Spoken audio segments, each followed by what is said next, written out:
Assalamualaikum warahmatullahi wabarakatuh. Bismillahirrahmanirrahim. Alhamdulillahirrabbilalamin. Wassalatu wassalamun ala asrofil amya wa mursalin Sayyidina Muhammadin wa ala alihi washabihi azmain. Amma ba'du.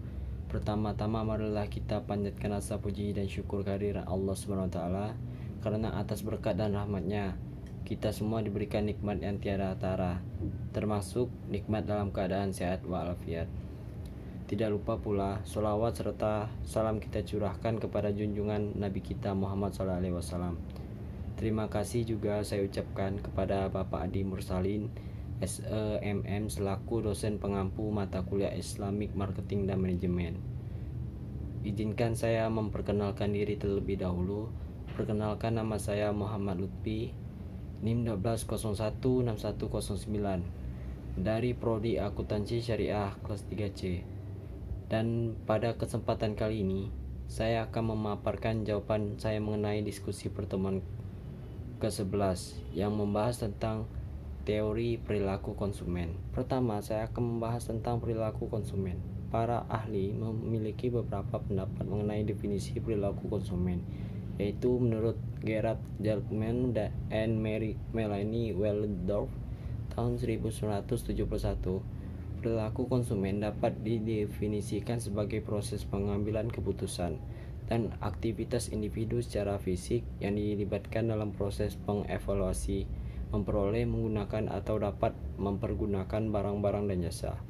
Dan menurut Hawkins, Bass, dan Coney tahun 2001, perilaku konsumen adalah studi mengenai individu, kelompok atau organisasi dalam proses di mana mereka menyeleksi, menggunakan dan membuang produk, layanan, pengalaman, atau ide untuk memuaskan kebutuhan dan dampak dari proses tersebut pada konsumen dan masyarakat. Dan menurut James F. Angel et al.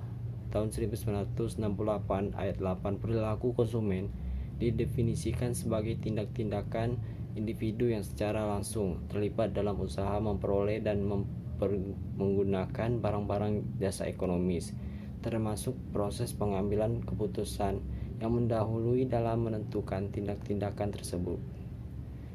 Manfaat dari mengetahui perilaku konsumen bagi suatu perusahaan yaitu dapat mengurangi resiko terhadap bisnis yang dijalankan, sebagai bahan mengumpulkan feedback sebagai dasar penggunaan sumber daya yang produktif dan efektif, sebagai dasar membuat strategi pemasaran yang tepat, dan upaya untuk menciptakan loyal customer.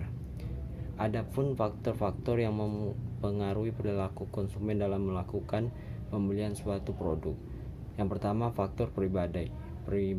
Faktor ini termasuk minat dan pendapat seseorang sebagai konsumen. Secara khusus, faktor ini juga dipengaruhi oleh faktor demografi sebagai usia, jenis kelamin, budaya, profesi, latar belakang, dan sebagainya. Faktor psikologis meliputi respon individu berdasarkan persepsi dan sikapnya terhadap campai. Secara khusus, faktor ini juga termasuk persepsi dan sikap individu tentang kebutuhan sebagai konsumen. Ketiga, faktor sosial. Faktor ini meliputi pengaruh lingkungan hingga pengaruh media sosial terhadap keputusan konsumen. Kelas sosial, pendapatan, dan tingkat pendidikan juga tercakup dalam faktor ini.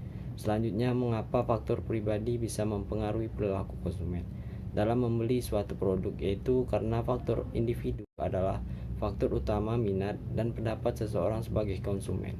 Keputusan seseorang untuk membeli produk juga dipengaruhi oleh karakteristik pribadi seorang konsumen seperti gaya hidup, status ekonomi, pekerjaan, usia, kepribadian, dan lain-lain. Adapun apa saja termasuk dalam faktor psikologis utama adalah motivasi, persepsi, pengetahuan, learning, serta keyakinan dan sikap. Motivasi yaitu adalah dorongan yang ada dalam diri seseorang untuk melakukan atau tidak melakukan sesuatu. Persepsi yaitu keadaan di mana orang memilih, mengatur, dan menginterpretasikan informasi untuk membentuk gambaran dunia yang berarti. Pengetahuan yang dimana ketika orang bertindak, mereka belajar. Pengetahuan menggambarkan perubahan dalam perilaku individu tertentu yang berasal dari pengalaman. Sebagai besar perilaku manusia dipelajari. Keyakinan dan sikap, yaitu suatu pola yang diorganisasi melalui pengetahuan dan kemudian dipegang oleh individu sebagai kebenaran dalam hidupnya.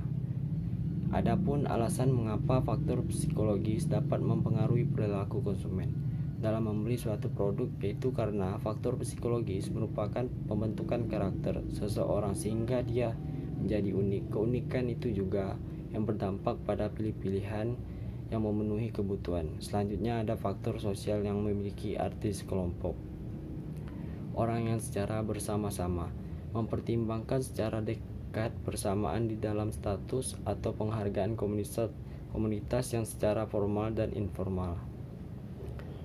Selanjutnya, faktor sosial dapat mempengaruhi perilaku konsumen dalam membeli suatu produk karena faktor sosial merupakan ikatan hubungan antar teman, keluarga, dan orang tua dalam mempengaruhi keputusan pembelian. Semakin tinggi hubungan dengan teman, keluarga, dan orang tua, maka semakin tinggi keputusan konsumen untuk melakukan pembelian. Selanjutnya ada sikap dan memiliki pengertian kecenderungan individu untuk merespon dengan cara yang khusus terhadap stimulus yang ada dalam lingkungan. Sikap merupakan suatu sindrom atau kumpulan gejala dalam merespon stimulus atau objek, sehingga sikap itu melibatkan pikiran, perasaan, perhatian, dan gejala kejiwaan yang lain. Bagaimana sikap konsumen dapat mempengaruhi perilaku konsumen dalam membeli suatu produk, yaitu karena pada dasarnya manusia cenderung merespon dengan cara melihat objek di dalam lingkungannya yang akan melibatkan pikiran, perasaan, perhatian, dan gejala kejiwaan yang lainnya. Selanjutnya saya akan membahas tentang persepsi. Apa itu persepsi? Persepsi adalah pengalaman tentang objek, peristiwa, atau hubungan-hubungan yang diperoleh dengan menyimpulkan informasi dan menafsirkan pesan. Persepsi ialah memberikan makna pada stimulus indrawi, sensori stimuli. Persepsi adalah proses pemahaman atau pemberian makna atas suatu informasi terhadap stimulus. Persepsi dapat mempengaruhi perilaku konsumen dalam membeli suatu produk karena persepsi merupakan faktor utama di dalam faktor psikologis, di mana orang memilih, mengatur, dan menginterpretasikan informasi untuk membentuk gambaran dunia yang berarti. Adapun informasi dapat diperoleh dari mengetahui dan mempelajari perilaku konsumen. Ialah yang pertama, keinginan konsumen untuk membeli. Dari studi ini, kamu bisa mendapatkan pemahaman tentang pengaruh campak terhadap konsumenmu. Kamu juga dapat memahami apakah campak tersebut dapat berpengaruh terhadap keputusan pembeliannya atau tidak. Yang kedua, analisis campak. Melalui studi ini, kamu dapat memahami respon konsumen terhadap campak. Kamu juga bisa melakukan analisis respon terhadap brand secara keseluruhan melalui campak yang dilakukan. Yang ketiga, analisis sentimen. Melakukan studi ini, kamu bisa memahami sentimen konsumen terhadap brand atau produkmu. Kamu juga bisa menganalisis bagaimana hal itu berpengaruh terhadap konsumen dalam berbagai bentuk demografi. Studi bermanfaat untuk produk development. Hal ini dikarenakan perilaku konsumen tidak hanya meliputi penggunaan produk serta motivasi untuk membelinya, namun juga meliputi ulasan dan feedback terhadap produk. Segmentasi pasar. Setiap orang memiliki motivasi yang berbeda-beda ketika melakukan pembelian. Terkait dengan itu, studi ini dapat membuatmu menyusun segmentasi konsumen sesuai dengan kategori atau demografi tertentu. Hasil studi ini juga dapat digunakan untuk mengembangkan produk yang sesuai dengan kategori atau demografi tertentu. Kemudian ada segmentasi, targeting, dan positioning. Pertama, yaitu segmentasi. Segmentasi merupakan pengelompokan pasar menjadi kelompok-kelompok konsumen yang homogen, di mana tiap kelompok bagian yang dipilih sebagai pasar yang dituju ditargetkan untuk pemasaran suatu produk. Kedua, targeting ialah tindakan menilai ketertarikan dan minat dari beragam segmen pasar, kemudian menentukan segmen pasar mana yang akan Anda jadikan sebagai target pasar. Target pasar dipahami sebagai kelompok yang dipilih oleh suatu bisnis untuk dijadikan sebagai calon pelanggan dengan melakukan penargetan dan segmentasi. Dan ketiga, positioning, yaitu adalah upaya untuk menempatkan posisi produk dalam menghadapi persaingan. Pengembangan strategi pemasaran ini bertujuan untuk mempengaruhi tentang bagaimana suatu segmen pasar tertentu menilai produk maupun jasa ketika dibandingkan dalam kompetisi pasar. Sementara dalam menentukan posisi pasar, Anda harus menunjukkan bahwa produk bisa dibedakan dari kompetitornya. Pembeli mengenali masalah atas kebutuhan. Kebutuhan tersebut dapat dicetuskan oleh rangsangan internal atau eksternal.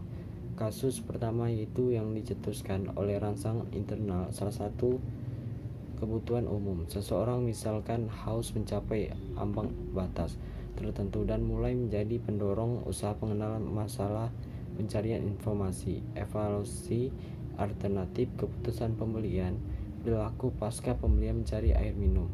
Kasus kedua, kebutuhan ditimbulkan oleh rangsang eksternal. Seseorang bisa mengagumi mobil baru rekan kerjanya yang memicu pemikiran tentang kemungkinan melakukan pembelian. Mencari informasi sebelum proses pembeli ini sangat berkaitan dengan informasi tentang sumber-sumber dan menilainya untuk memenuhi kebutuhan dan keinginan yang dirasakan. Melalui pengumpulan informasi, konsumen mengetahui produk-produk yang bersaing dan keistimewaan masing-masing produk. Sumber-sumber informasi konsumen terbagi menjadi beberapa kelompok: pribadi, keluarga, teman, tetangga, kenalan, sumber niaga, periklanan, penjual, pameran, dan sumber pengalaman pernah menangani, menguji, mempergunakan suatu produk. Adapun dasar-dasar dalam melakukan segmentasi. Pertama, pada tahap 1, yaitu menetapkan segmentasi makro, yakni pasar pemakai akhir, lokasi geografis, dan banyaknya langganan. Pada tahap kedua, yaitu sikap terhadap penjual, ciri-ciri kepribadian, kualitas produk, dan pelanggan. Ada beberapa syarat segmentasi yang efektif, yaitu dapat diukur, dapat dicapai, cukup besar atau cukup menguntungkan, dapat dibedakan, dapat dilaksanakan. Tingkatan dalam segmentasi meliputi yang pertama, pemasaran massal. Pemasaran massal berfokus pada produksi massal, distribusi massal, dan promosi massal untuk produk yang sama dalam cara yang hampir sama dengan keseluruhan konsumen. Kedua, pemasaran segmen. Pemasaran segmen menyadari bahwa pembeli berbeda dalam kebutuhan, persepsi, dan perilaku pembeli. Ketiga, pemasaran ceruk. Pemasaran ceruk, marketing niche, berfokus pada subgrup di dalam segmen-segmen. Suatu ceruk adalah suatu grup yang didefinisikan dengan lebih sempit. Keempat, pemasaran mikro, praktis penyesuaian produk dan program pemasaran agar cocok dengan cita rasa individu atau lokasi tertentu. Termasuk dalam pemasaran mikro adalah pemasaran lokal dan pemasaran individu. Adapun model sederhana pengambilan keputusan pembelian konsumen, yaitu yang pertama, tahapan masukan input.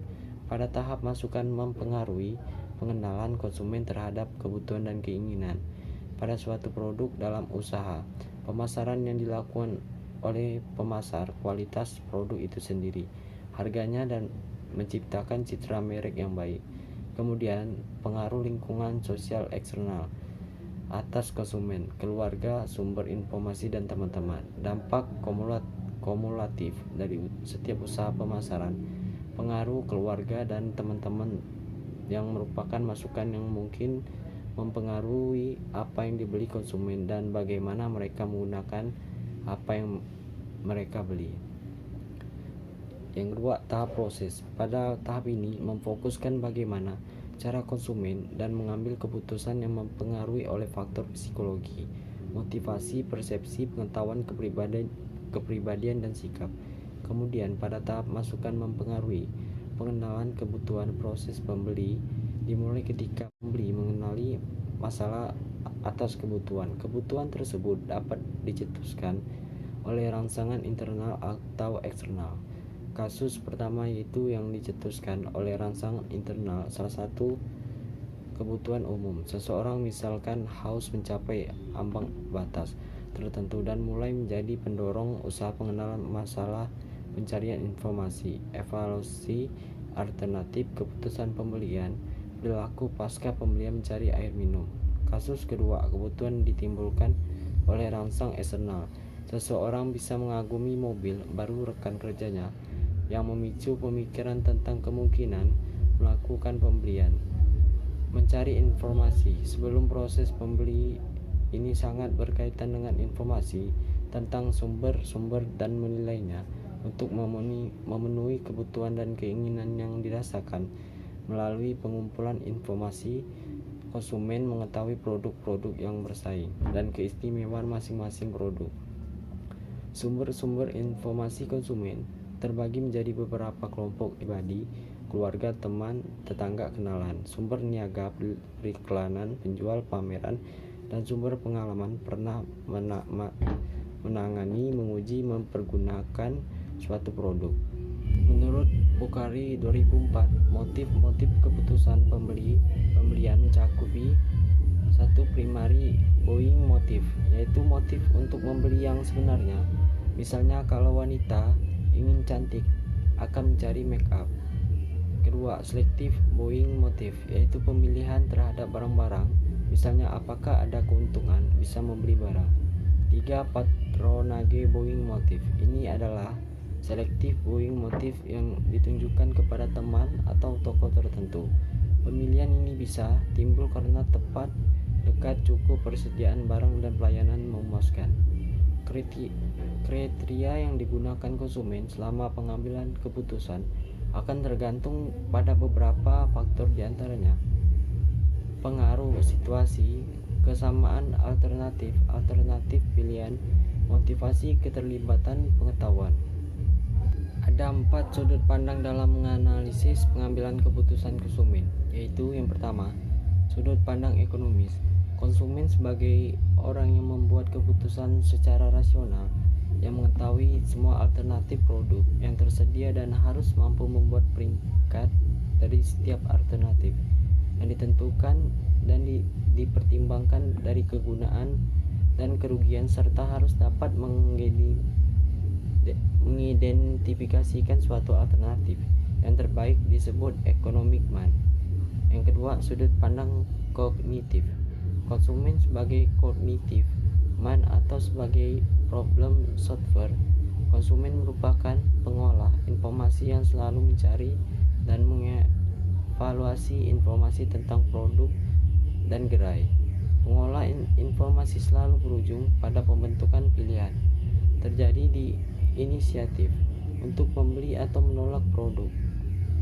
Kognitif man berdiri di antara economic man dan passive man. Seringkali kognitif man punya pola respon terhadap informasi yang berlebihan dan seringkali mengambil jalan pintas untuk memenuhi pengambilan keputusannya pada keputusan yang memuaskan. Yang ketiga, sudut pandang emosional, menekankan emosi sebagai pendorong utama sehingga konsumen membeli suatu produk. Favoritisme, buktinya seseorang berusaha mendapatkan produk favoritnya apapun yang terjadi. Benda-benda yang menimbulkan kenangan juga dibeli berdasarkan emosi. Anggapan emosional man itu tidak rasional adalah tidak benar. Mendapatkan produk yang membuat perasaannya lebih baik merupakan keputusan yang rasional. Yang keempat, kriteria evaluasi. Kriteria evaluasi berisi dimensi atau atribut tertentu yang digunakan dalam menilai alternatif pilihan. Kriteria alternatif dapat muncul dalam berbagai bentuk, misalnya dalam membeli mobil. Seorang konsumen mungkin mempertimbangkan kriteria keselamatan karyawan, harga, merek, negara asal, dan juga aspek hedonik seperti gengsi, kebahagiaan, kesenangan, dan sebagainya. Menurut Kotler 1997 ayat 162 ada 5 tahap proses pengambilan keputusan pembelian. Pertama, analisis atau mengenal kebutuhan. Kedua, pencarian informasi. Ketiga, evaluasi alternatif. Keempat, keputusan membeli, yaitu dalam tahap evaluasi konsumen, memberi tingkat merek dan menimbulkan niat untuk membeli. Terakhir, yang saya dapatkan dari membaca modul perilaku konsumen, yaitu mengetahui pengertian teori perilaku konsumen dan juga memahami motivasi dari perilaku seorang sebagai konsumen, serta manfaat perilaku konsumen dan peran membantu konsumen dalam memilih komoditas dengan benar, terhindar dari penipuan, serta menjadi konsumen yang bijaksana. Paham dengan model sederhana pengambilan keputusan perilaku konsumen.